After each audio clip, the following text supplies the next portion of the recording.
Bonjour à tous et bienvenue sur ce point sur la paire euro-dollar qui vise à faire ce week-end le bilan sur ce qui s'est passé la semaine dernière sur la paire euro-dollar et notamment la réunion de la BCE et sur ce qui va pouvoir se passer cette semaine.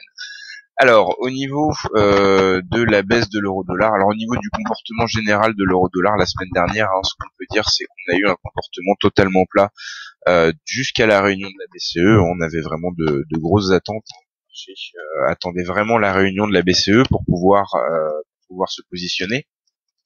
Et on a eu une BCE qui a excédé les attentes dovish déjà du marché. On avait eu avant la réunion de la BCE les jours précédents plusieurs commentaires dovish de la part de membres de la Banque centrale, ce qui laissait entendre que cette réunion serait donc elle aussi dovish. Ça a été le cas, mais encore plus que prévu, vu qu'on rappelle que non seulement Mario Draghi a avoué que le Conseil des gouverneurs de la BCE avait discuté d'une augmentation du QE, mais a aussi à demi-mot prévenu que ça allait être modifié en décembre en précisant qu'il y aurait une réévaluation du QE au mois de décembre, ce qui correspond également aux nouvelles prévisions à la publication des nouvelles prévisions de la BCE.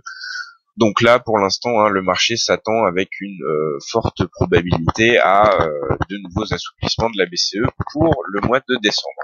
Et à côté de ça, ce qui a été plutôt une surprise, Mario Draghi a même parlé de baisse du taux de dépôt, un taux qui est déjà en territoire négatif, et qui pourrait donc être abaissé encore davantage. C'est en tout cas ce que Mario Draghi a dit, vu qu'il a également dévoilé que des discussions à ce sujet avaient eu lieu lors de la dernière réunion de la BCE. Donc en gros, une réunion de la BCE fortement dovish, qui a eu un impact fortement baissier sur euro-dollar, comme on le voit sur ce graphique horaire. On était à peu près sur les 1,13 au moment où la BCE s'est exprimée, un peu au-dessus de 1,13, et on voit effectivement qu'il y a eu une baisse en deux vagues principales. On a eu effectivement une baisse d'environ, alors là j'ai pointé les 1,13 environ pour le départ de la BCE, et pour le plus bas qui s'est réalisé un vendredi soir peu avant la clôture. On a fini sur une baisse. Vendredi soir, il n'y a pas eu de rebond de dernière minute. On a vraiment baissé jusqu'à la fin, à peu près sur les 1,0990.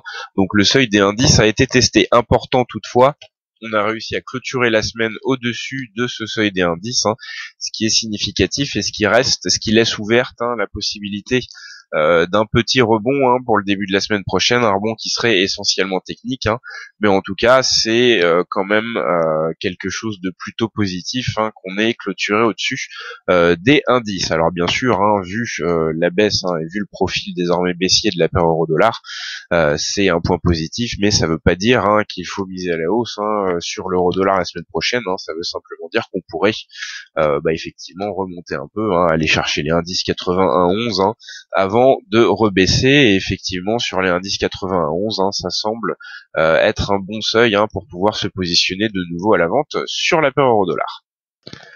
On va maintenant essayer de prendre un peu plus de recul en données 4 heures pour voir ce qui se passe en données 4 heures sur la paire euro-dollar. Je vais reculer également. On voit que effectivement on est depuis qu'on est passé sous les 1,11, 1,1085, c'est un seuil qu'on mettait en lumière depuis déjà plusieurs jours, comme seuil qui permettrait de commencer à réaligner la paire dans le cadre de cette tendance baissière de fond.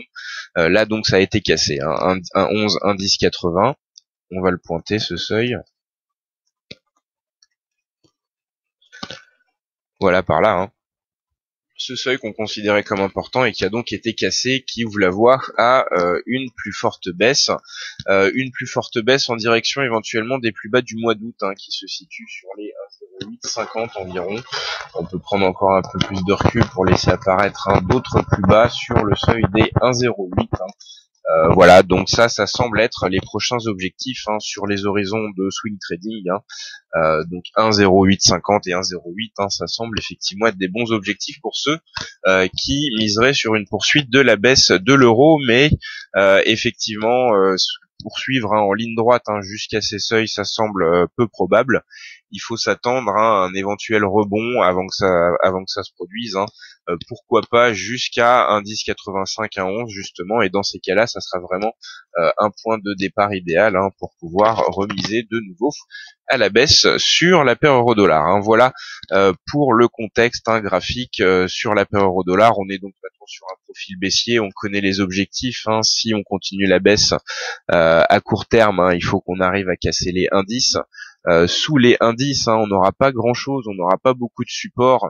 Pas beaucoup de support graphique, hein, avant les 1,0850. On pourra considérer les 1,09, hein, comme un support potentiel, hein, c'est un seuil psychologique. Donc en cas de cassure des indices, hein, on a directement les 1,09 à repérer. Ensuite 1,0850 et ensuite 1,08, hein, voilà, à la baisse, à la hausse. Si on arrive à se maintenir au-dessus des indices, hein, il est possible que on assiste à un rebond, comme on l'a dit, en direction de 1,1085, 1,11. Et dans ce cas-là, ça sera un bon point pour se positionner à la vente. On va maintenant faire un peu le point sur ce qui se passera au niveau de l'actualité fondamentale la semaine prochaine. On va avoir un calendrier assez chargé, hein, avec notamment la réunion de la Fed, la réunion mensuelle de la Fed, après que la BCE se soit exprimée la semaine dernière, hein. Ça sera au tour de la Fed de donner les conclusions de sa réunion mensuelle. Et ce qu'il faut noter, hein, premièrement, c'est que les probabilités que la Fed remonte ses taux, hein, semblent faibles, dans la mesure où on a eu des données américaines, hein, plutôt décevantes, hein, dernièrement, et également dans la mesure où on a eu des commentaires moins au quiche que prévu, hein, de membres de la Fed, et aussi parce que cette réunion du mois d'octobre, hein, ne sera pas accompagnée d'une conférence de presse. Et bien sûr, si la Fed remonte ses taux, hein, on s'attend à ce qu'elle puisse préciser ses intentions, hein, dans une conférence de presse qui suivrait l'annonce. Et là, il n'y a pas de conférence de presse de prévu. Donc les probabilités que la Fed bouge sont faibles, hein, et globalement, on peut dire que les attentes, hein, sont plutôt dovish. Donc on a un risque, hein, que la Fed se montre moins dovish que prévu. Notamment si elle continue de dire que la faiblesse de l'économie américaine actuellement, hein, n'est que temporaire.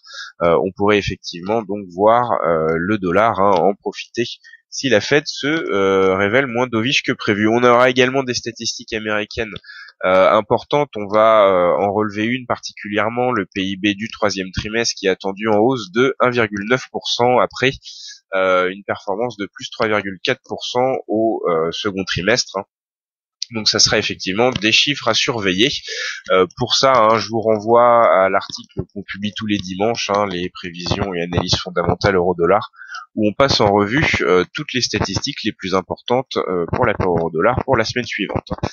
Voilà, on a maintenant terminé ce bilan de la semaine dernière, ces prévisions et ce cadrage pour la semaine prochaine et cette revue rapide du calendrier. Je vous souhaite à tous une très bonne fin de week-end et je vous donne rendez-vous dès lundi pour d'autres vidéos.